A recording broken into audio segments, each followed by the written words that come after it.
Welcome back into another episode of the Lads Talking Footy podcast, episode 64, mate. As always, we are brought to you by TVC Live. Download the app for free from the App Store or Google Play, whatever you use or whatever cellular device you're using. If you're watching us on YouTube, you'll see we are back in the old stomping grounds back at the in the moment. flesh. Back where it all started, mate. How's it going? Yeah, good, bro. It's good to be here doing it in person. I've kind of missed you, bro. I kind of like you being right here next to me. We're on the old poker table, as you can see, so taking it way back to our original fans and kind of giving a tip of the cap to them. Back to your roots, I guess. We've got a short and sharp one for you guys today. So we're going to do an Origin recap just on, obviously on Game 3 and then sort of the whole series itself. And then we're going to discuss how our predictions are obviously shaking up, which we made at the start of the season.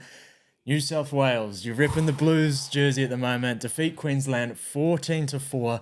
Now, this is the first time since 2005 that the Blues have gone into Suncorp and won a decider there. Damn. Just on the spectacle itself, the energy, it looked absolutely insane. But what a game of footy to watch, mate. Oh, bro, that was an intense game. I was saying it to you yesterday, that was the most physical intensity on defense I've seen held for that long through a game. Like, it wasn't until about 50 minutes where the defense started to maybe take a little bit of a step back. But then Queensland, you'd remember they had quite a lot of territory on the New South line and they were putting a lot of pressure on it. And it's like the defense ramped up again. And then there was another little 10-minute block where it was just hard hitting all of a sudden again. And then finally, with 10 minutes to go, it started to break open. Thankfully for us, benefited us. But man, that was a tough game of footy, an old school Origin game of footy. It's crazy how 20 minutes of that kind of intensity, the physicality, but they just maintained it past that 20 minutes into that second half. It was insane. And when you're watching a game and there's no tries scored throughout the whole first half, but you are that engaged in it, it just, all the hype that it lives up to, they delivered in there. Like you said, no tries until the 65th minute. Through the middle, especially in that first 20, which we talked about, stupidly physical. The Broncos boys, though, they went at each other. It was said, well, the strawberry bomb thing, you love to call him that. He was in and amongst it as well. But Paddy Carrigan, Corey Parker came out earlier in the week, and I've got a quote here. It said, "It's time for Carrigan to take on Payne Haas, rip his fucking head off, seriously." Carrigan, he took that personally. 61 tackles in the middle, tied for the most in State of Origin. He took that personally with Payne Haas right from the get-go, and he brought the heat. What he did in the middle there, man, it was super impressive. Sensational. I honestly thought that Patrick Carrigan was the Queensland's best player on the field. It was out of him, and I really like what Tommy Dedham was doing defensively. He was putting in some real big shots for such a little guy, but Paddy Carrigan was an absolute animal. I hate Queensland, and when I'm watching the game, I'm thinking, fuck, I don't want any of these guys to succeed. But when you see the way he's working on the pitch, you can't help but tip your cap in respect to a guy like that. And especially him backing up as well and apparently having a bit of a bung wheel going into the game last night just shows you how much character and resolve he's got. And he's got to be someone that the Broncos invest heavily in their future with. Yeah, I mean, the club pays your bills and that, but what he did in the middle there was just, it was tremendous. And it's not like up against Payne Haas as well, and right from the get-go, that contact between them, he was out there searching for it. Drove him back, one of those contacts. Exactly. And it's just guys like that lead from the middle there, and it is a shame. It's been something that's been talked about all throughout the Origin series, the injuries and that. If they'd had Tino potentially in the middle there, that 1-2 punch between them, but what he did in the middle was absolutely exceptional. Another guy, though, Jerome Luai, I've honestly been so surprised with how he's gone this season, and I wouldn't have been surprised if he ended up winning the Wally Lewis. I just don't think that you can sit up there and can give it to a grub of a guy like that. And the way he's waving bye-bye to the Suncorp fans, absolutely outstanding. He's got real estate now in DCE's head, and it's just so impressive. And we talk about the Origin moments and the moment that he had leading up to the Bradman Best try. He skinned Nanai on the outside there. It's the chirp, the chat that he has week in, week out, but he's been backing it up. No Nathan Cleary in this. Moses was fantastic nonetheless, but Jerome Luai, man. Jerome Luai. Who would have thought? New South Wales saviour. I honestly didn't think... I've always known he was a good player, and his Origin selections in the past, it's been a little bit controversial, they're just picking him for his combination with Cleary. He's just a Panthers guy that they're trying to keep in the system. But this year has shown me that he has the skills to be not to use an NBA term, but a number one option, like the guy. And the Tigers have actually swooped in and picked up, have seen that potential and picked up an absolute star that they can build around in the future. So they've timed it kind of perfectly as well, because if you're seeing what he's obviously doing with Penrith at the moment without Nathan Cleary and playing that halfback role, and they've got him on that 5'8" kind of money there to play that halfback role. So they've done well with the timing. Yeah, and in this Origin series as well, he has been fantastic, man. It's like his confidence has taken another step up. He's always been a confident player, but the way he's taken on the line, it's almost like he's a little more direct. Like, there's that jinky stuff, but instead of just going jink, jink, jink across the field, it's like jink, jink, a little straighten, and then like finds a gap, or jink, jink, a little straight and draw someone in. Like, he's been playing with absolute outstanding confidence, and it's good to see as a New South Wales guy, because him at number 6 is like the ultimate compliment to either a Moses or a Cleary. So yeah, Jerome Luai, man, outstanding. You put it perfectly. It's been from him. You see that jink jink step, and I almost think, I know that the play was moving quite quickly, but maybe Nano was worried about that jink jink and then that come back in, Great and that's take. why he was kind of holding off a little bit. But so impressive, man, just to burn him and show that speed on the outside. And yeah, after a physical 70-minute game as well, to still have the legs to just carve them up like that.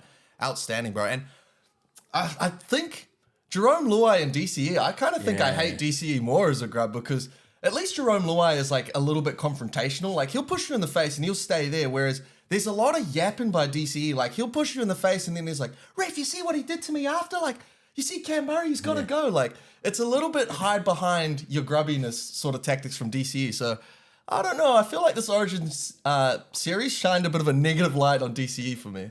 Now, obviously, we've got Nathan Cleary to worry about coming into it next year. What Mitch Moses did was absolutely fantastic. And Jerome Luai, we've got 3 halves in that position. You said it perfectly about the grubbiness in this series. Last series, he had the grubbiness moment with Cobbo in that as well. So you almost want him to have another series in that 6th role just to see if he can continue that grubbiness. But what do you think happens here with the fit between these guys? If they're all healthy, between Moses, what he's done at the moment, I think he does deserve another shot at that number 7 jersey, just with what he's done, the way that he's changed the series, and the way that the style that he plays as well is very unorthodox. But where do you fit Cleary Luai into that mix as well?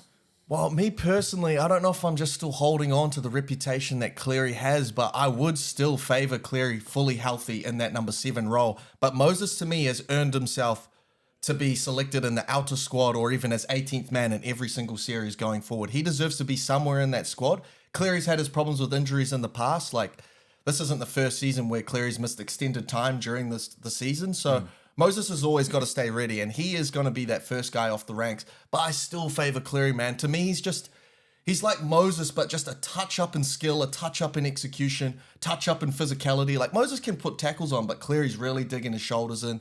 He's just a little touch up from Moses for me. And he's got that clutch factor that Moses obviously has shown in this series as well. So to me, I'll keep him Cleary, but Moses is always going to be there or thereabouts. Jerome Luai is obviously going to the Tigers next year. There's been a lot of chat in recent years that's why he gets that Origin spot, because of what him and Cleary do throughout the season. I think Moses deserves another crack, at least game 1, and just to see how we go from there. And I reckon what you're going to see is potentially a Jonathan Thurston type role for Nathan Cleary. And I think that Moses is going to get that 7 role and Cleary is going to get that 6 role. Okay. And that's what we're going to see from there. And yeah, I really rate it, because then if there are injuries in that halfback role or something, you can look at switching him over to there, depending on what your if you've got Connor Watson, say, in that position again, then he can slot into that 5'8" role. But I reckon it's going to be Moses and Cleary. I think Moses does deserve another chance. Obviously, health's going to come into it, but I do think that Luai, he deserves everything that he's been fantastic for them in there, and he deserves another chance at it. But I do think moving to the Tigers might end up hindering him ultimately with that combination. That's a with great Cleary. take. And I think Moses, see, I would probably almost have it switched. I'd have Cleary being the conductor, being number 7 and doing the majority of the kicking, but you can give Moses Get them kicking to their as well. spots. And, But Moses has shown a real good running game in the last couple of years as well. So I don't mind him just taking maybe a little step back and just kind of fucking threatening the line and really probing as well. So I like the take. Moses at 6. Well, he carved them open late in that game as well by playing those tip balls and just waiting for it to just break through. And he's so fast as well. I think he clocked the top speed in that match as well. And when he ran down Reece Walsh. But yeah, it'll be interesting to see what they do, man. Angus Crichton. Yeah. Absolutely incredible. The comeback story from it as well. He was playing reserve grade to start the year.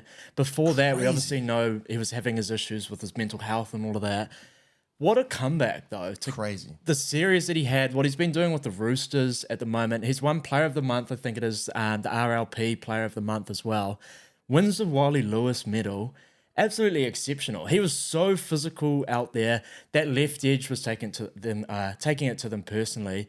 What a comeback story, though. Yeah, and the way he was so physical in this game tells you that his mind is right. Like, he was not taking a backward step to anyone. And I know the majority of his rivalry with DCE, so he wouldn't take a backward step. But, in that first game, he got his face shoved, and then a lot was made of it in the media, like, why didn't Angus Crichton step up and, take that personally? And the next 2 games, he did exactly that. He took it personally, charged at DCE all day, got fast play of the balls, got offloads, and was absolutely sensational, especially in that second half of that game 3 in the weekend. And honestly, to me, he is the best second rower in the competition, David Fafita included.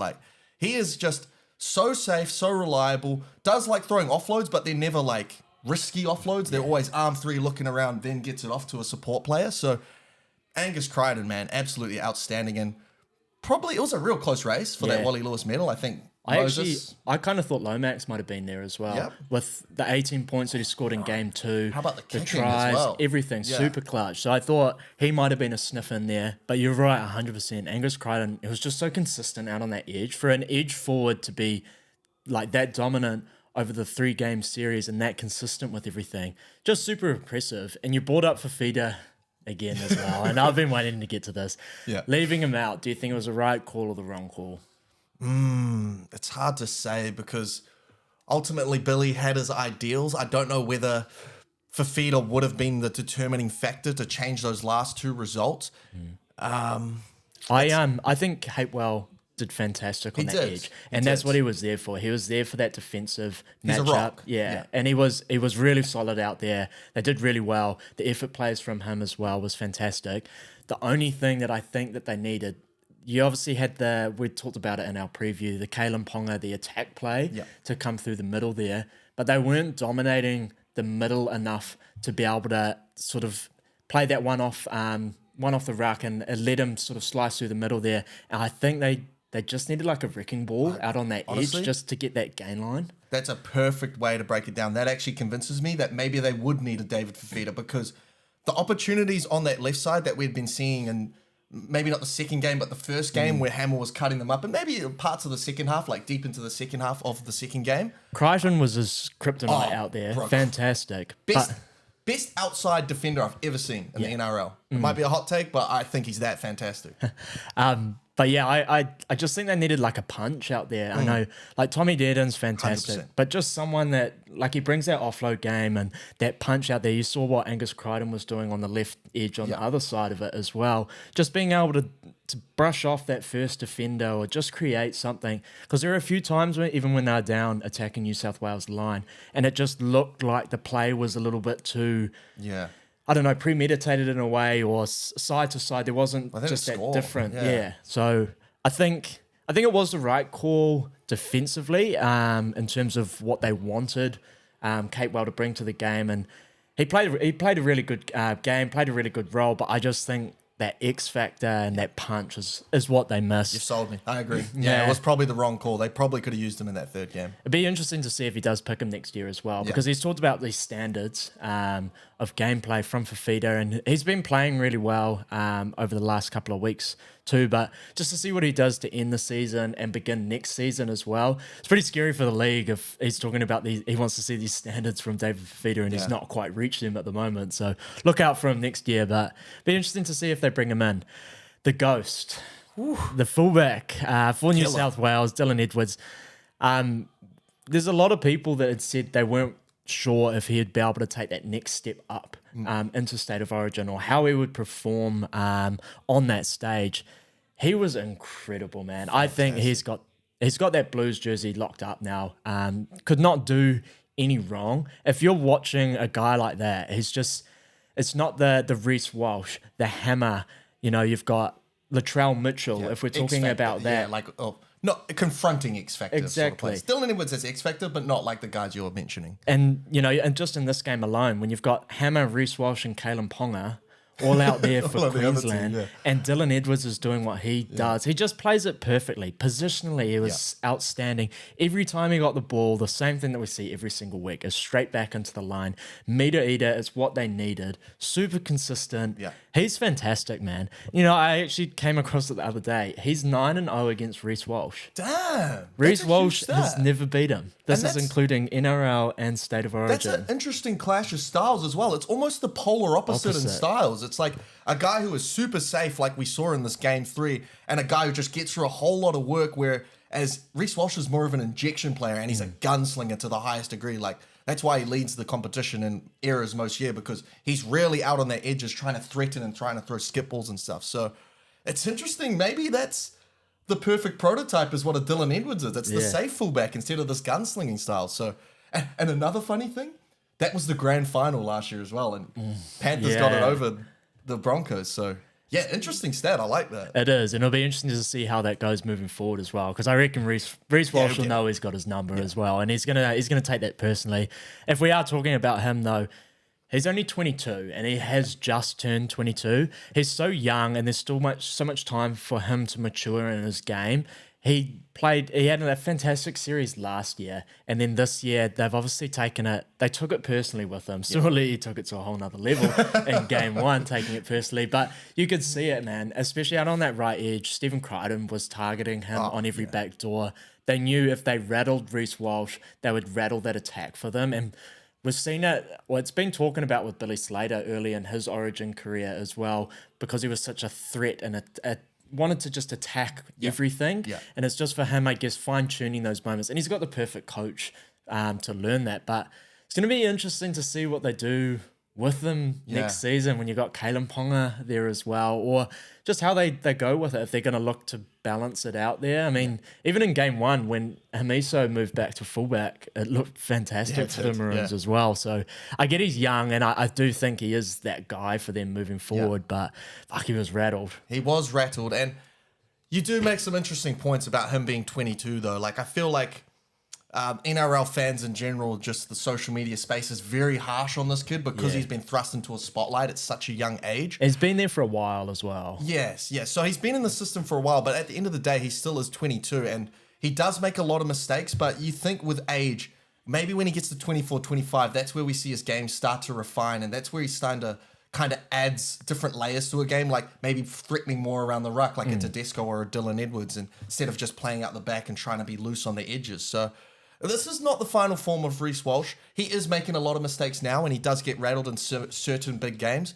But it's not his story's not written. I think we'll see an improvement from this kid in the coming years. It's pretty interesting to see how they played him as well over the 3-game series, because DC was obviously the main kicking option, but he was also a very prominent kicking option for them as well, which you don't see a hell of a lot of at club level either. So it was interesting from Slater to see that sort of I don't know, evolution, I guess, in Reece Walsh's game. Yeah, that is interesting, because you literally only see it from maybe the Cowboys with Drinkwater in terms of like kicking options from their fullback. So yeah, it is good to like mix it up and add those little wrinkles into your kicking game, because if it's just going DCE all day, you're just going to send flyers at him and put him under a lot of pressure. So which we've been guilty of in past years as well with Nathan Cleary, because you know where that pressure's going to come, and so you can set up your pressure tape from there. But yeah, I don't know. It's going to be interesting to see how Reece Walsh develops his game, and if they do trust that he is going to be that guy moving forward, because like Kalen Ponga is fucking outstanding, man, and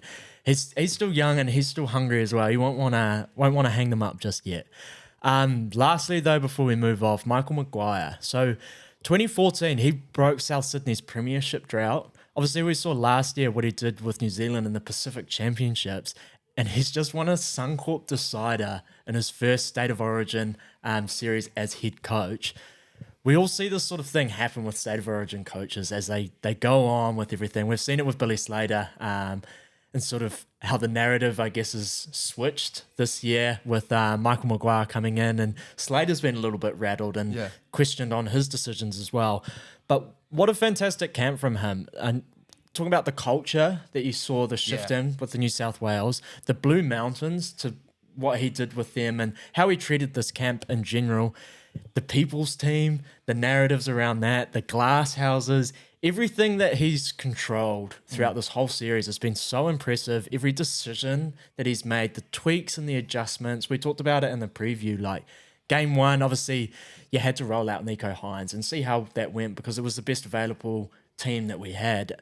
But just the tweaks that he's made, the coaching decisions, the way he's brought them all together, it looks very, very good, and it's very exciting as we move forward. But it's been an interesting series for the coaches. Yeah, we've gone from a guy in Brad Fittler who just made all the wrong decisions to a guy who has been seemingly making perfect decisions, and it seems like it is a strength of Michael McGuire is his ability to make little tweaks in certain positions and adapt his team, because you saw it last year with the not the World Cup, just the Pacific Nations Cup with New Zealand. We'd lost to Australia, I believe, came back and dicked them by 30 points. So he's obviously really good at making these adjustments in those like little limited series games. And he's a perfect New South Wales Blues coach. And with all the media and stuff that surrounds that little 6-week period of State of Origin, like I think you pointed it out last week, he has been controlling absolutely perfectly. He's had his fingers on the narrative and like just kept it away from the boys, let them form their culture up there in the Blue Mountains. He timed it perfectly in game 3 as well. When Billy Slater, there was a bit of conflicting timing, I think it was, around media.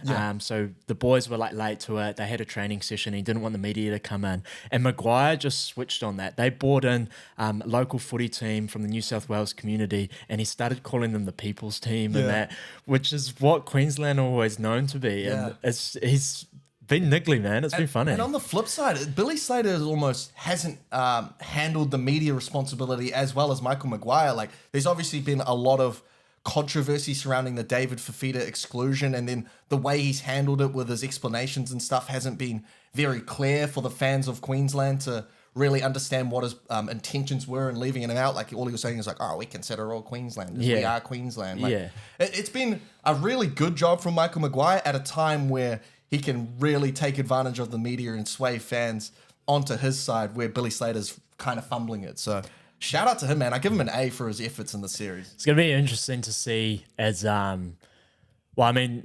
think Billy Slater's got one more or potentially 2 more years in his deal. Michael McGuire's done the 3-year deal with it. This rivalry that's going to happen between them. And we just see it like with these Origin coaches as they get that little bit longer in the tooth. I don't know. It's not the confidence, I guess, of it, but just the rattledness in between selections. I mean, you talk about Freddie Fittler last year, and Billy Slater played a very good role, and then it's just completely reversed this year, and it's going to be interesting to see what happens next year with them all. Yeah, I like that they lost the series because your true character gets your light shone on it in adversity, and you can see that there's a bit of a lack of humility in Billy Slater and DCE, the way they were responding after the game. Prickly. Yeah, very like pointing fingers at referees, not taking accountability, not being humble in defeat, and just really trying to... They just seem very salty, and I've kind of always known that about Billy Slater, so it's good that the light's being shone on it now. Yeah, I can't wait for it, though. I mean, that's our last point on this. There's another Origin series wrapped up.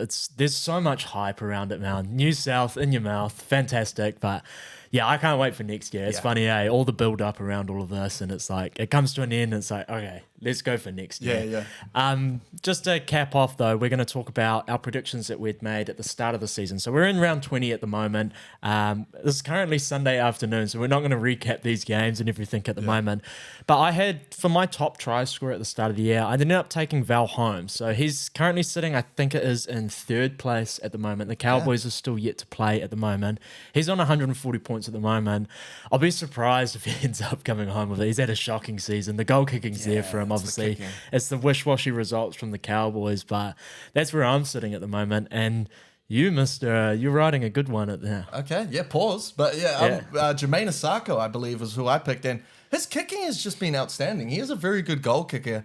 And obviously he's still he's not quite at as high of a clip as last year, I believe, in terms of try scoring, but he's still getting over enough to be, right up there in the point scoring totals. So Yeah, okay. Jermaine Asako, bring it home. Hopefully. And Dolphins tracking good as well, so hopefully that continues. One that's let us down, though. Both of us, top try scorer for the season. We're both taking Dallin, so he's currently on 9 at the moment. The Wires, they're struggling to get that attack firing. It is a shame. We all had high expectations for it. But one guy that is leading the try scoring run at the moment is Alofiana Khan Pereira. He is absolutely killing it. I think he's only played 13 games or something this season as well. He's on a try scoring hot streak at the moment. Be interesting to see what he does against the Bird Gang this weekend, though. But yeah, significantly less games. Do you think he can run this home for them? Yeah, I'd say his only competition. Do you know what? How many tries Dom Young is on? Because he seems to be crossing most weeks. Dom Young, I think he's 2 behind him at the moment, but they are splitting that up because I think Daniel Tupou might be in 5th place or something at the moment. So they're getting the lion's share of it, or Alofiana's getting the lion's share of it on that left-hand edge for them, whereas the Roosters just throw it about. And you're right, the Titans absolutely hammer that left edge as well. So I can see him still getting opportunities. And like you talked about with the Cowboys maybe going in the wrong direction with form and the Dolphins going in the right direction, the Titans are going in the right direction. They're looking like a good team. Their attack is ticking nicely. So I can see AKP's, maybe ending up on top. But I have a feeling Dom Young's going to run him down because the Roosters seem to be a try-scoring juggernaut. Obviously not last night, but when they get it going, it's always 2 or 3 for Dom Young. So and who knows? It'll be interesting. They're going to build that form as they go on for a finals run as well. It's going to be interesting to see who those teams emerge and who it is going to be that it's probably going to take on Penrith in the final with what we're seeing at the moment. As for our predictions, I'm not going to go through all of them. I'm just going to run through a couple that had brought up. And obviously the 2 big ones for me at the start of the year were the Eels and the Bunnies missing the top 8. I had them both just missing. I didn't think that we'd be potentially seeing a spoon and seeing a spoon in the Bunnies potentially in the early draws of the season. But I did think that both of those 2 teams would slip. And it was actually really interesting to see that whatever team takes on the Panthers in the grand final, we've got the Broncos, the Bunnies, and the Eels over the last 3 years out the door. And it's kind of interesting because who was the team that lost that grand final pre the Panthers? It was the Panthers to the Storm. Yeah. And it just makes it so impressive that they can continuously compete at such a high clip, and all these teams that they're wiping out are just being sent packing at the moment. But the Eels and the Bunnies, I did think that they'd miss. It'd be interesting to see if the Bunnies can make a run home. Yeah, and I believe I had the Bunnies making the 8 and then the Eels just missing the 8. So I think I was in a similar sort of mindset as you, where as they will take a fall off, but not to the extent that they have taken a fall off this season. And it might be a credit to the competition because the evenness of the competition, because when you aren't quite up to scratch, it's not like you drop from 4th to mid-pack. You go all the way down the bottom. And we're seeing that mostly with the Eels at the moment. When Moses is out and when, the coaching changes happen, the Eels have dropped right down there with the Tigers. And the Bunnies had that at the start of the season as well. So it's a tough competition, man. You can't just take your foot off the gas a little bit because you're going to go all the way down there. 100%. The other one for me was the Raiders. I thought they were actually going to be really close this season to fighting for that top 8 spot. The Jamal Fogarty injury, I think, hindered them a lot. It's been, I guess, a blessing in disguise for them being able to bring KO Weeks in and just figure out where he's going to be positionally for them moving forward. And he looks fantastic at fullback. I mean, they got the result over the Warriors the other night. Gifted. Yeah. It's going to be interesting to see what happens with the Raiders on this run home with Fogarty back there because, that game was one for the whoever loses that is probably going to be out of finals contention, and 100%. They managed to keep running through. But they're a niggly pack to play. It'll be interesting to see how they run home. Yeah, and my prediction on the Raiders were I had them quite far down just because of the youth of the team, and I kind of underestimated the forward pack and Ricky Stewart as a coach as well because he does have an ability to get lesser teams to a high quality. And they are kind of sitting close to where I had them in the preseason predictions, but I don't think that's where they'll end up now that Fogarty is back. I think they're not going to make it, but they're going to look closer to your prediction because the Raiders are a really niggly team. They didn't look great, even though they did beat the Warriors. I think we kind of handed it to them, but they've always been a 1-12 tean, eh? Yeah, absolutely. But that's a credit to them. They still win games, and I think we're going to see a similar trend down the stretch because I really think Fogarty's an underrated player. His kicking game's fantastic, and he even showed a little bit of chops in the playmaking department last night. So, yeah, the Raiders will be there or thereabouts, but top 8, Not so sure.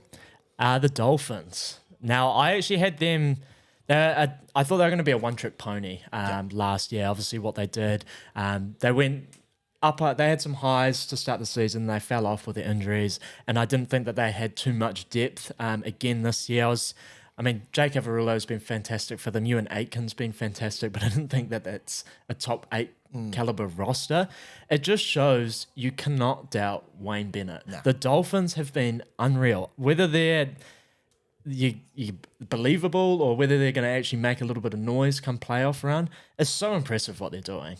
Yeah, and I believe I had them out of the 8 as well, but taking a slight improvement. And then it just goes back to that other point about the Eels and the Bunnies. When teams make an improvement, they can make giant improvements. And they've made leaps and strides up into the top 8. I think they're sitting around 6 at the moment, just behind the Bulldogs. So they're tracking really well. And it's coming off their attack. Like, their attack looks very good this year, and they're scoring high points every game. They still need to maybe figure out some things in defense because their scores are usually like 30-something to late 20s.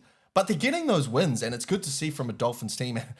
Man, this guy, Wayne Bennett. I just watched a series on TVNZ, good series if any of the listeners want to watch it. Dawn of the Dolphins. It's about the building of the Dolphins as a franchise in the year before they entered the competition. And it's just outstanding, like, his ability as a salesman, Wayne Bennett. Like, he's just very, very stern, very forward with the players that he wants to bring in. Like, they showed, like, video interviews with Jesse Bromwich and stuff.